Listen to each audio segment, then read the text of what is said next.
I was having y'all, your boy Rico from Street Scores, and man, I know I'm a little late, but we got to do this day 3 of mandatory mini camps update for the Washington Commanders 2023 offseason. Again, this is day 3, which happened yesterday as in Thursday, and this is the final mandatory mini camp of the 2023 offseason. The only other practice that we have before we get all the way into training camp, which is all the way in deep July, is the voluntary OTAs that we have June 13th. Yep, Tuesday. We have that. So after that, it's a complete dead period for the Commanders. It won't be a dead period for Street Scores. I have so many video ideas, like the offensive line combinations we can do, the defensive setup combinations that we can do, whether we're trying to stop the run, if we're trying to stop the pass. We want 3 linebackers on the field, if we want 5 defensive linemen on the field, 6 DBs, all of those type of different combinations and schemes and things like that. All of that's going to be visual too. Like, you're going to see people's pictures with their name and then where they're supposed to be on the field and all of that. So we're going to have a lot of fun with that. So stay tuned for that. And of course, I got all of the film sessions for the rookies that I'm working on. I already did the Emmanuel Forbes one.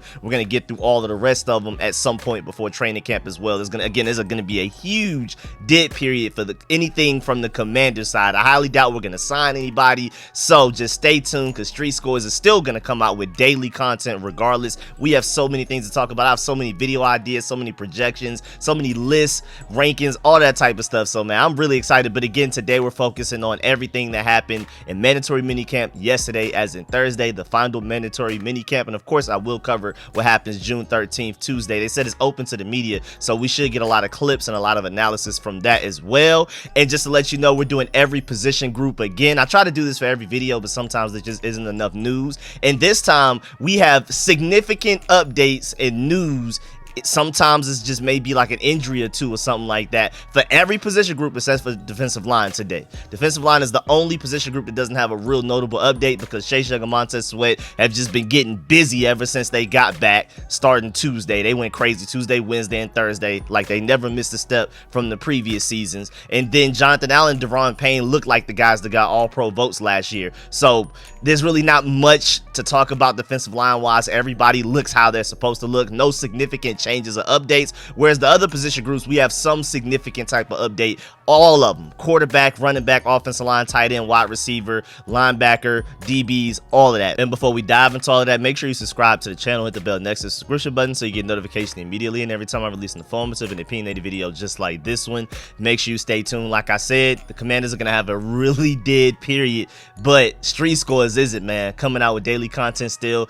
Mainly my focus is to do these film sessions for the entire rookie class and some notable and drafted free agents. So make sure y'all stay tuned for all of that. Of course, channel members are going to get the full uncut, like hour-long plus versions of the film sessions. The general public is going to get somewhere like 5, 10, maybe 15 minutes, depending on what's going on. But again, channel members are going to get no ads, full hour-long, just uncut, raw film sessions where we're looking at every single play that I look at, like literally just a live reaction to everything and a breakdown. So man, if you're not a channel member, go become one. Without further ado, instead of wasting more of y'all time, because I'm already known for having these long intros, I apologize. Let's get it. You tell your family you can be a commander.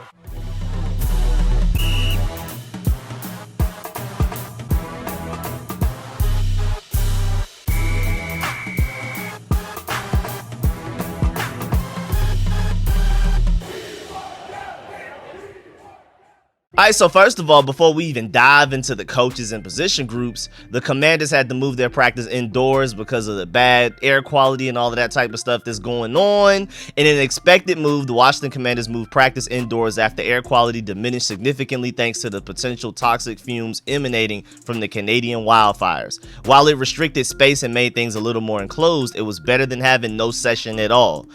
I mean, the New York Giants, they just had to cancel their whole practice because they're in New Jersey. They do everything in New Jersey. So at least the Commanders got to do their last mandatory minicamp. The Giants had to cancel their practice. And first of all, I mean, indoor practice, just to go ahead and put this out there, it's not as good as outdoor, because outdoor, I believe we have like 3 fields to work with. Indoors, we have like 1. So a lot of the bubble roster guys, I mean, we have 90 guys on the roster currently. We got to chop it down to 53 at some point during the preseason. And I mean, no, actually, we went to just straight 90 to 53 now. So at the end of the preseason, end of training camp and all of that, we go straight from 90 to 53 instead of the 90, 80, so all that type of stuff that we were doing. And I do prefer it. We just wait to get to 53 all the way till the end, because you don't want to go from 90 to 80 to 70 and then somebody gets hurt and now you wish you had one of those guys in your 90, but now he's already gone to another team and signed there. So I like the fact that we went back to just 90 to straight 53. But either way, a lot of these bubble fringe guys, roster bubble type of guys that are just on the edge of the roster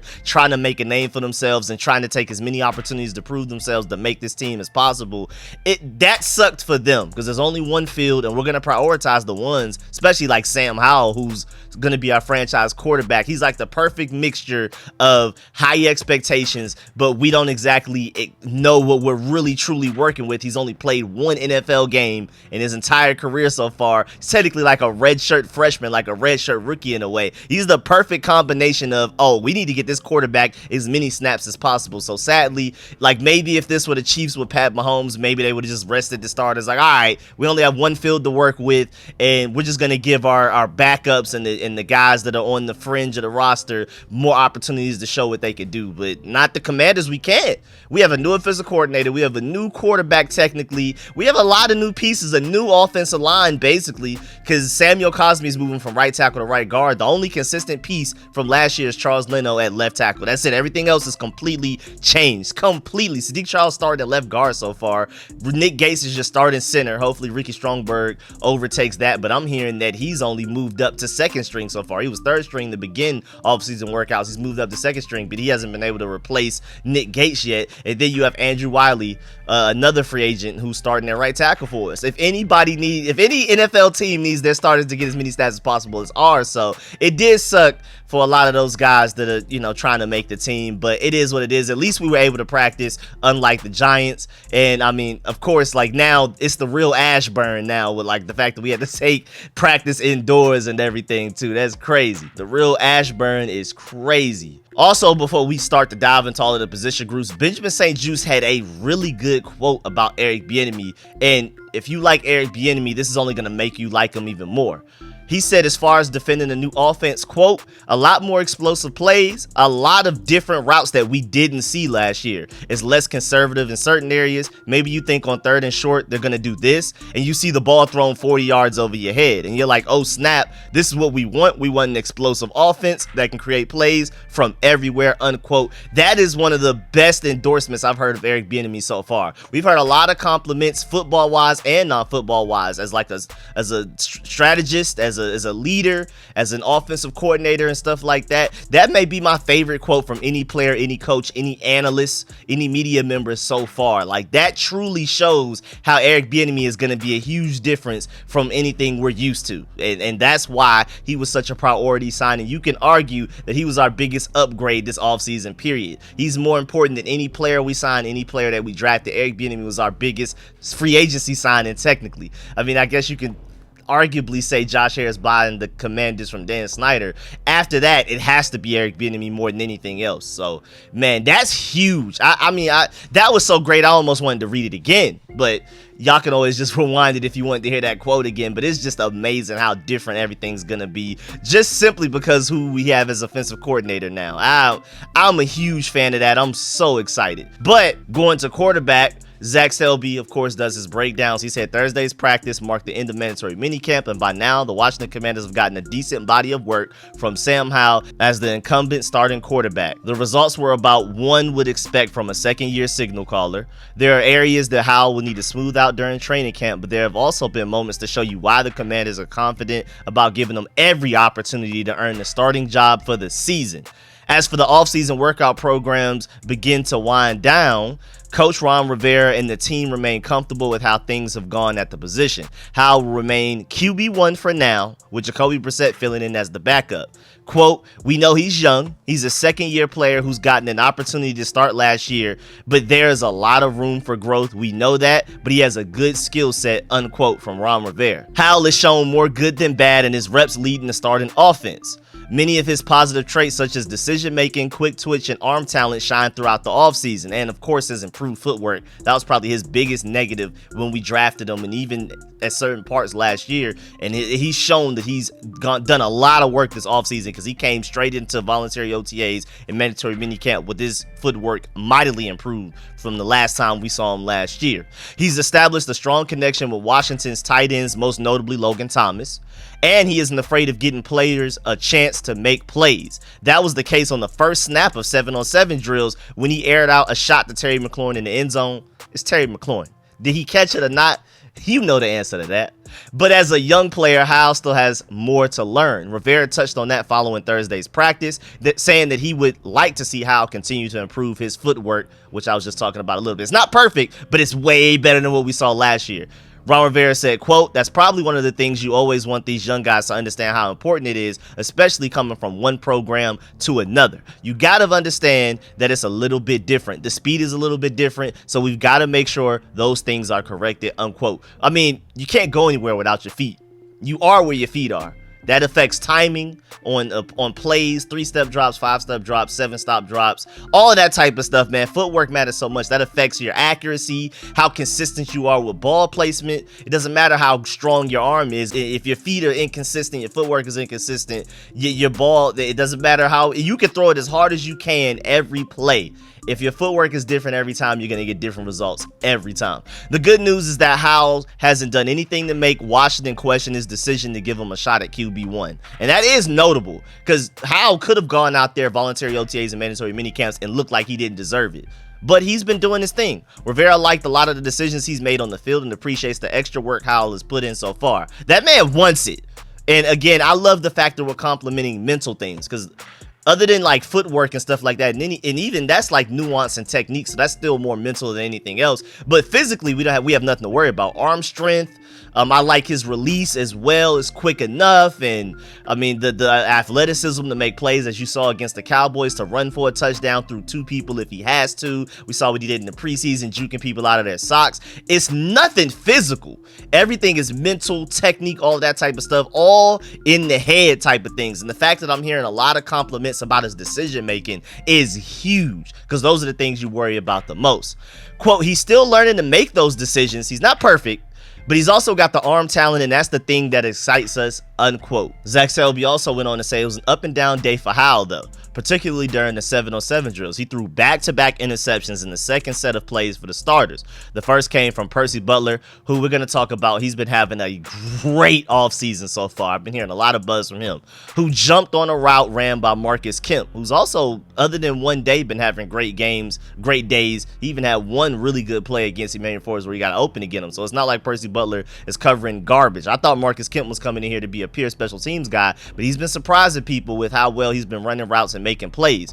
And then the second one was picked off by Troy Apke in a pass intended for Jahan Dotson. I know we hate the Troy Apke news, but John Com assured us in his podcast that Troy Apke is literally here for special teams and nothing else. He's not taking away snaps from guys like Quan Martin, Percy Butler, Derek Forrest, Cameron Curl, all of those type of guys, any of the corners. He's not taking away snaps from all of the young guys that need as many opportunities to show what they can do and develop. He's not doing that, so don't worry. But after those interceptions, he had some exceptional throws to make up for them. He followed up his interceptions with 2 touchdowns, one to Logan Thomas and another to Jahan Dotson. So made some mistakes and then came right back and made up for it immediately. And you love that. You love a guy that makes a mistake and fixes it immediately. And Eric Bieniemy's been on their head in every way possible, so I'm not surprised that he was like, all right, I don't feel like hearing Eric Bieniemy's mouth no more. Let me just go ahead and act right. I don't know what he was doing when he was throwing the interceptions, but he should have been doing what he did later on at that point. And then offensive line-wise, again, we're hearing a lot of great things from Sadiq Charles in mandatory minicamps. He's technically your starting left guard. I had my vote on Chris Paul as your developmental starting left guard that probably starts by week 1, because I just don't really see Sadiq Charles staying healthy. But I can see why Sadiq Charles is above Chris Paul in the depth chart. Chris Paul had a great game against the Cowboys, but I kept telling people, even though he looked great and he looked like a starting left guard in the NFL, don't just give him the starting left guard spot immediately. Make him earn it. And as of right now, Sadiq Charles is your starting left guard, and he's making the most of his opportunities. You got to remember from the draft that he came out, and he was one of the more naturally talented tackles, whatever you want to consider him, a guard, because his arms were a little short. He was one of the more talented, just pure offensive linemen in that entire draft period. Remember, he was the starting left tackle for arguably the best offense in college football history, that 2019 LSU team. So it's like, you know, the talent is there. He just keeps getting hurt. And then there were times where even when he wasn't hurt, he wasn't looking that good, but he was raw. He's a very talented, raw guy, and those injuries not only have set him back just year by year as far as being able to play and show us what he can do, but also when you're getting hurt, you're not developing with an injury. You're not developing on one leg. So he needs to go out there in moments like this where he's getting an opportunity to practice every day against the best of the best. I mean, the best defensive line in football. Iron sharpens iron, man. I'm telling you, Sadiq Charles may surprise some people. He's just starting left guard right now. Who knows if Ricky Strongberg becomes a good enough center to start at center by week 1, and then Nick Gates moves over as your veteran presence to start at left guard over both Sadiq Charles and Chris Paul. But as of right now, Sadiq Charles is your starting left guard. He's making the most of it. He looks very athletic on screens. He's moving and doing things with his athleticism on screens that not every offensive lineman on this team can do. I mean, maybe Samuel Cosby has it. I'm hearing that Andrew Wiley looks good on the screens as well, but not many people in the NFL, period, can move as smoothly out in space as a Sadiq Charles can. That's the advantage that he brings you. And then moving on to running back, I'm hearing great things from Chris Rodriguez. Now, remember, at the beginning of voluntary OTAs, it was a lot of negative news coming out for him.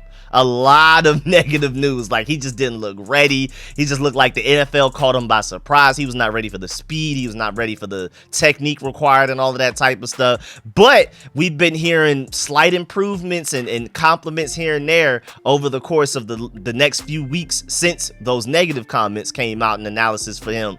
But now we're seeing that he's made a lot of improvements. Zach Selby said while working with the second defensive group, he secured a catch on a pass from Brissett and dove across the goal line for the score. And on the next play, Jared Patterson scored a touchdown himself with an over-the-shoulder catch. So every running back is doing their thing to make this team. And you saw Brian Robinson's one-hand catch in the video that I put out, I believe that was yesterday, the day before yesterday, with mandatory mini camps where I broke down days 1 and 2. I showed you the clip where Brian Robinson had the one-hand catch and everything. I showed that.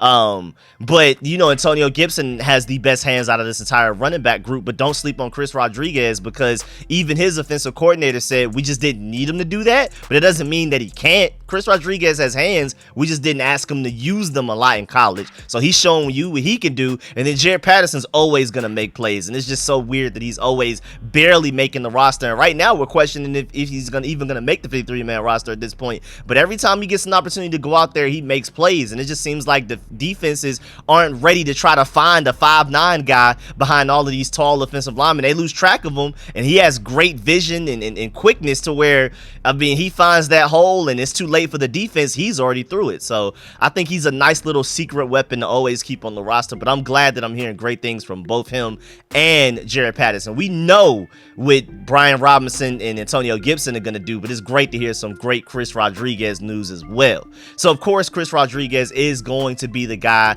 that we asked to be like somewhat of the bell cow with Brian Robinson. They're going to be the guys that take a lot of the carries. Antonio Gibson, from everything that I'm hearing from all of the media members that have been going to practice, most notably like John Comm, you can see with the way that Eric Bieniemy's already using them that Antonio Gibson's going to be heavily involved in this offense. And I know we've said this every year, but we truly believe it with Eric Bieniemy, because we're seeing him get most of the screen plays. We're seeing him basically run routes like a receiver. He has choice routes where, based on what the coverage is doing, he can decide where route he runs, and he's getting open, he's making catches and things like that. Like, if there were one player that you could trust in fantasy to be like a consistent, productive person, because our problem is that we have so many mouths to feed, is that it's probably Antonio Gibson at running back, because he's going to get the ball out of the backfield. He's going to run receiver routes and things like that. Maybe Curtis Samuel as a gadget guy, and then Logan Thomas as a red zone threat. Those would be my top 3 candidates right now, because Terry McLaurin may have a game where he has 10 catches for 150 yards and 2 touchdowns. But then again, we have so many mouths to feed. Who are going to be the guys that have to consistently touch the ball no matter what? And you have Jahan Dotson, you have Curtis Samuel, you have all these guys that can catch the ball as receivers. Antonio Gibson is that beautiful middle, especially with Armani Rogers hurt. Hopefully he comes back 2024 looking like Darren Waller, like I hope. But especially with him out, he was going to be one of our secret weapons that got a lot of utility plays, creative plays, and things like that. Now that's left to fall on Antonio Gibson's shoulders. Him and Curtis Samuel are going to be, well, I guess the best way to describe the way that they're going to use him, Curtis Samuel is going to be more like Kadarius Toney, and like the gadget guy that gets the ball a lot out of the backfield as well, like the receiver type, that makes defenses have to adjust to what you're doing if you move from pre-snap or with motion and stuff like that. Antonio Gibson is going to basically be like a Closet Lair, or you could even kind of say Isaiah Pacheco, the way that they used him. So I'm really excited for both guys. But again, we know what Antonio Gibson and Brian Robinson are going to do. The question is if Chris Rodriguez is ready to take away some of those carries from Brian Robinson. And it's going to be hard, man. Again, we have so many mouths to feed. Logan Thomas is balling out at tight end. You know what Terry McLaurin, Jahan Dotson, and Curtis Samuel do in the passing game. Then Cole Turner has been balling out so far. And then you want to also run the ball with Brian Robinson, Antonio Gibson, and Chris Rodriguez, and throw the ball to Antonio Gibson, and throw the ball to Brian Robinson on screens. Like, it's just too many mouths to feed. It's going to be really hard to really pick anybody in fantasy from the Commanders. I'm not going to lie. Some of these teams out here have like 3 guys at most where you're like, yeah, they're going to be the ones that's consistently getting the ball no matter what. Whereas we have like 7 or 8. And I'm not saying that our offense is the best in the NFL because we have so many options. I'm just letting you know now that, warning, fantasy-wise, it's going to be hard to trust any of these guys to give you consistent production. But that's a great thing as far as an offense goes, because the defense has no idea what to expect game to game. It could be the Cole Turner game sometimes. It could be the Terry McLaurin game, the Antonio Gibson game, or like a combination of 2 out of the 8 or 3 of the 8 every now and then. Maybe an unsung guy pops up out of nowhere, Bieniemy Brown, and starts balling out. I was hearing a lot of great things from him during the voluntary OTAs where he was like Sam Howell's favorite target, or one of, and then now Logan Thomas is basically taking the crown of that, Sam Howell's most dependable target, especially over the middle of the field. Remember, Sam Howell is 6'1" at the tallest. So the offensive linemen are still really tall in front of him. So when it comes to the middle of the field, so far, from what I'm hearing from everybody that's been going to the practices and breaking down everything, media members and all that type of stuff, the only consistent guy that he's able to get the ball to accurately over the middle of the field is Logan Thomas, and that's because he's like 6'7", 6'8". And then speaking of 6'6", 6'7", speaking of 6'7" or taller guys, Curtis Hodges, I've been hearing great things about him as well. And you know the Commanders love him because he had like the smallest boo-boo last year, and we put him on IR and was like, shh, just pretend you're hurt, play dead, just act like you're super hurt so that no other team gets a chance to get you. We get to keep you on IR and bring you back next year so you can dominate. And then with Armani Rogers getting hurt, that only opens up more things for him as well. And again, Cole Turner's already balling. Too many mouths to feed is my main point, man. I know I'm going on a tangent, but it's just like, what can we do? But as far as tight end goes, the only real notable news, I've already done like a whole breakdown kind of the tight end position. But again, like I talked about earlier, when Sam Howell was having a down day, he said, you know what? How can I bounce back? Let me throw a ball to Logan Thomas. And then he threw a touchdown to Jahan Dotson. But I think it's notable, I don't think a lot of people paid attention to that he threw back-to-back interceptions. So he was like, all right, we're just going to throw the ball to Logan Thomas because that's the only thing that I know for a physac is going to work for a touchdown. He's my favorite target so far this offseason, and that continues to show. When he's panicking, well, not even panicking, but when he's having a bad couple of plays in a row, he's now throwing back-to-back interceptions. Who does he look at to bounce back from that? It's Logan Thomas. I feel like that's very significant. And then moving on, wide receiver wise, we have some news here and there for that as well. Of course, like I said, Terry McLaurin, Jahan Dotson, Curtis Samuel, those guys are just so great. Well, let's keep Curtis Samuel out of the discussion for a little bit because mandatory minicamp wise, he wasn't able to do a lot. We're going to get to that.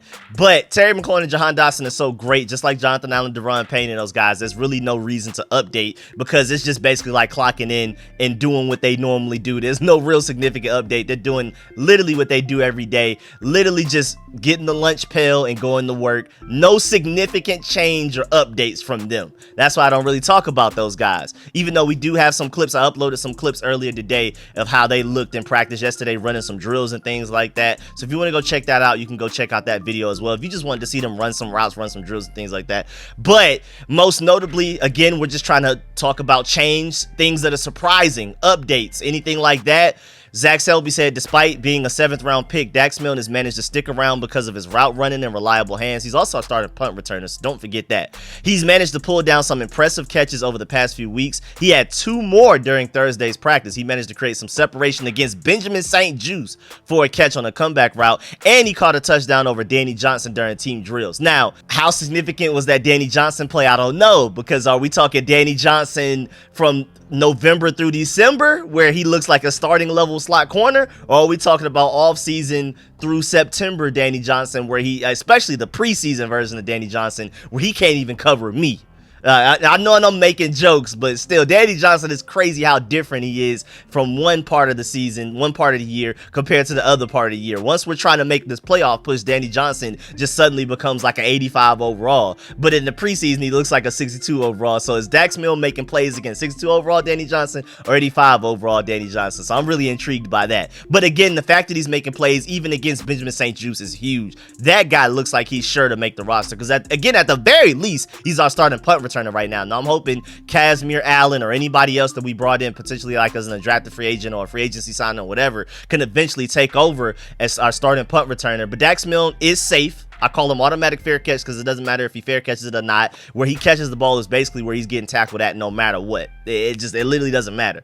But he is safe and he is reliable. The most important thing is to not muff punts. Now, can we get a guy that can do that as well as provide some explosive plays? That's potentially Kazmir Allen. But as of right now, even though Kazmir Allen was looking good in practices, he's dealing with a hamstring issue. So we haven't been able to see him at all in mandatory minicamps. Dax Milne, as of right now, is just starting punt returner. And the fact that he's making plays as a receiver as well pretty much just makes it unfair for everybody else. He's like a pretty much guaranteed slot on the 53-man roster. We already have a lot of great receivers, including Bieniemy Brown, Terry McLaurin, John Dotson, Curtis Samuel. Not a lot of spots out there. And the fact that Dax Milne is not only doubling up as our starting punt returner, but also a reliable receiver is going to allow us to use one of those remaining spots on the 53-man roster for potentially another position, which is great to hear. Because if he was just a pure special teams guy, we would need to keep another receiver.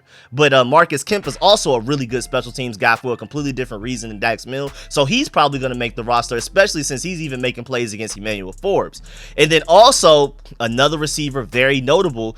A lot of people are saying the throw and the catch of the day came near the end of practice when Jake Fromm threw a beautiful ball to Mitchell Tinsley. And a lot of people are saying that just reading it on Twitter or through an article doesn't do the catch justice. Like the catch that Mitchell Tinsley made was just so spectacular. I wish I could see it. I haven't been able to get a clip of it from anywhere, but I'm hearing that it was super great. It was a touchdown and everything, managed to keep his feet in bounds. It was beautiful. And to hear positive Jake Fromm news as a Georgia Bulldog fan does make me smile a little bit, but we got to get him off the roster, man, because when you need him most, he's going to let you down. I hope we never get to the point where Jake Fromm has to come in for a game for us. I prefer to throw the kid out there from Fordham. I hope he eventually takes over as the third string quarterback, but as of right now, it's obviously Jake Fromm because I haven't heard anything from that quarterback, the Forda guy, I can't even exactly remember his name, but the guy from Fordham, from the Bronx. Not a high level of competition at all, but I'm hoping, because he had like a Bailey Zapp level season last year, like Bailey Zapp had 2 years ago. Speaking of Bailey Zapp, his #1 receiver that had 1,400 receiving yards 2 years ago, then transferred to Penn State. Now we picked him up as an undrafted free agent,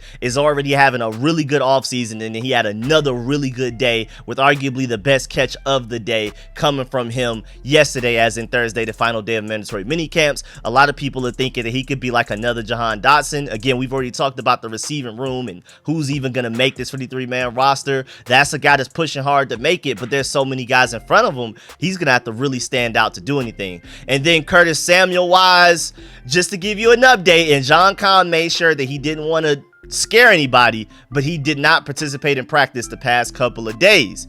Now, some other guys, notable like starters like Kendall Fuller, didn't participate in practice, but he only missed like 1 day. The Curtis Samuel was a little noticeable and significant because he missed multiple, I believe 2 of the mandatory minicamp days. I think he was there for the first one, and then the last 2 he didn't participate. So John Kahn basically said it's like some management type of things, but just definitely something to, turn your light bulb on. Hopefully we don't go through this whole thing again with Curtis Samuel being hurt. I don't think it is, but I just wanted to let y'all know that Curtis Samuel did miss 2 days of practice, and it wasn't like everybody else who may have taken like 1 day off or anything. His was a little bit different. Defensive line wise, again, not much to talk about. Linebacker wise, again, Jamin Davis is still recovering. He's on track. He's on schedule. So don't panic. Just because Jamin Davis hasn't really participated in any offseason practices yet, don't think that he tweaked anything, re-aggravated anything, made anything worse. This was expected when he got the surgery, the cleanup surgery that he got in the offseason. They weren't expecting him back until like training camp anyway. So again, he's on schedule. If anything, they said he's ahead of schedule. So don't panic when it comes to Jamin Davis, and definitely don't panic when it comes to Curtis Samuel yet either.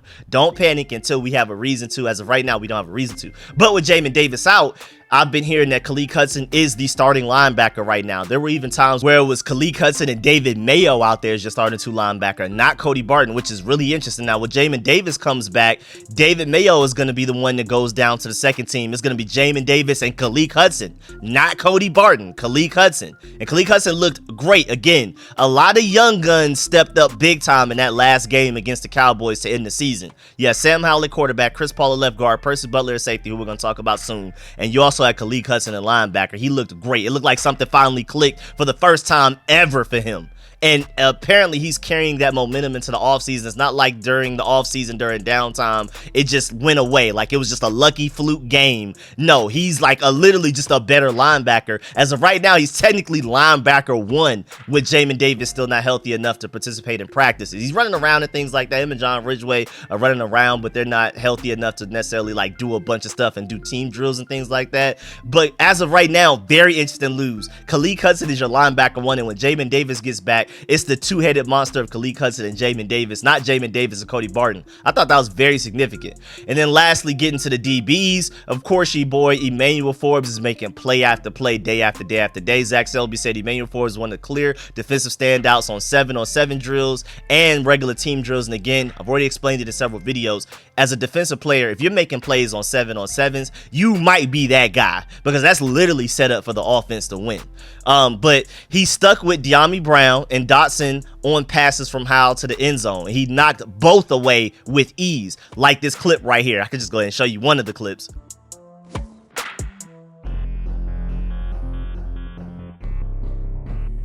Rivera mentioned that Forbes has been as advertised this offseason, and the cornerback continues to prove that he is a plug-and-play type of player. So again, every day it seems like we're getting great and positive news from Emmanuel Forbes. Even if somebody beats him here and there occasionally, first of all, you got to remember he is a rookie, but he is a 16th overall pick. We have high expectations for him, and it sounds like not only is he meeting them, but he's surpassing them in a way as well. And then again, I'm hearing from several Commanders reporters, John Com, Sam Fortier, a lot of guys, that Percy Butler is having a very strong spring. It's interesting that like a lot of the articles that come out about the Commanders, like especially Zach Selby and a lot of the guys that go to the practices, don't really talk about them. But today was like yesterday was the first time that we've really heard his name mentioned, and it just sounds like everybody that mentioned his name yesterday all unanimously agreed that this guy is balling out, and he's looking like somebody that's gonna earn some snaps from somebody. We already have Derek Forrest and Cam Curl, and Quan Martin is like your starting slot. It's gonna be hard to keep either of them off the field. You already got Kendall Fuller, Emmanuel Forbes, and Benjamin St. Juste as cornerbacks. Those are 6 DBs right there, not including Percy Butler. He's gonna have to find a way to get on the field, and that's looking like he's definitely making a strong case for you're gonna have to play him at some point, and not in just obvious 4th and 15 passing downs type of thing. Percy Butler is earning his way into like the base defense type. That's the type of spring that he's having, so that's great to hear. I mean, iron sharpens iron, and the fact that that's a good problem to have. We don't know when a guy's going to be able to play because everybody's been so great. Our secondary looks like it's going from one of our weaknesses to arguably one of our strengths. I've been saying that for months. Ever since we drafted Emmanuel Forbes and Quan Martin, it was always receiver versus defensive line. What's our best group on the Commanders out of the entire team? Don't be surprised if the secondary is a dark horse, and I've been hearing that Sam Howell has actually been doing even some of the plays where he's thrown interceptions and things like that. Some of them have just been like, man, what can you do? The secondary is just super on point, and especially with no real pass rush coming from the defensive line, who's arguably our best unit on the entire team, our best position group on the team. It's just like, I mean, even though he gets more time because of that, it's still like the secondary is just locking up everything, and there's really nowhere for him to go with the ball, and they don't really want him taking off and running in practices because they're trying to get him to improve his decision making, reading the field, scanning the field quickly, and then throwing the ball to the right receiver at the right time, at the right place, and all that type of stuff. So they're not really allowing him to use his legs in practice and stuff like that. But hey, man, it just sounds like the secondary is like turning into a real strength for the Commanders. And like, again, to reiterate, Sam Howell has had his up and downs, but sometimes even some of his downs, it's like, what do you want from him? If you could just have an eagle-eye view of what the secondary is doing, it's like, I mean, honestly, where could he throw the ball here? So that's great news for it to go from a weakness to a strength. That's big time. And then also, before we get up out of here, the Commanders will hold their last OTAs before breaking for the summer next Tuesday, this upcoming Tuesday, again, June 13th. Just wanted to make sure I reminded y'all that I will cover that. So again, after June 13th, Nothing Commanders, because again, I doubt we sign anybody until like deep into July. So just to give you a heads up, again, Commanders are going to go through a dip period, but Street Scores will not. Daily content still going, maybe even multiple videos in a day depending on what's going on. But yeah, man, that's the end of this video. Please get in the comment section, let me know how you feel about everything discussed in this video. Please leave a like on this video if you liked it, if you learned anything. I saw in the comment sections that y'all like the camera and it is an improvement, so I really appreciate that from all of y'all, man. I really do appreciate everybody that donated and supported the channel to make that happen, especially during the draft, the live streams that I was doing where I told y'all I was trying to save up for a better camera, and y'all literally donated because of that. Really appreciate y'all, man. But again, let me know in the comment section how you feel about everything discussed in this video, especially like how deep this receiving group is, how competitive this secondary group is, Sam Howell's up and downs, Logan Thomas being his favorite target, how Antonio Gibson's going to be utilized more in the offense. Khalid Hudson is your linebacker one when Jamin Davis is hurt, which is that's crazy right there. Dax Milne is making it hard to even forget about him. It's a lot of stuff that just went down in yesterday's practice on Thursday. Let me know what were your most notable parts and what opinions you have on everything discussed in this video. And of course, man, I appreciate all the support, man. Please leave a like on this video if you liked it, if you learned anything. Shouts out to all of my sponsors, especially my Pro Bowl sponsors. Your name is scrolling on the screen right now. I'm gonna catch y'all later. Really appreciate y'all again. The Commanders are about to go on a big time dip period. That does not mean the Street Scores will. I just want to keep telling y'all that daily content still continuing. Catch y'all later. I'm out.